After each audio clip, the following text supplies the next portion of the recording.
আমরা কি করে বুঝবো যে আল্লাহ তাআলা আমাদের ভালোবাসেন? কিভাবে বুঝবো যে তিনি আমাদেরকে পছন্দ করেন, ভালোবাসেন?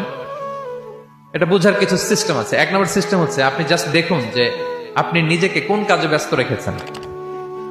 আপনি আপনাকে কোন কাজে ব্যস্ত রেখেছেন, আপনার লাইফস্টাইলের দিকে তাকান। লুক অ্যাট ইউর লাইফস্টাইল, আপনি নিজেই বুঝে যাবেন। আপনি যদি দেখেন যে না, আপনার ভালো ভালো কাজে আপনার ব্যস্ততা, আপনার এঙ্গেজমেন্ট ভালো লোকদের সাথে, আপনার সার্কেলটা ভেরি গুড সার্কেল, ভালো কাজে আপনার মন টানে, আপনি ভালো কাজ করেন, যদি আপনার কার্যক্রম এরকম হয়, তাহলে বুঝে নেবেন আল্লাহ তাআলা আপনাদেরকে ভালোবাসেন। আলহামদুলিল্লাহ।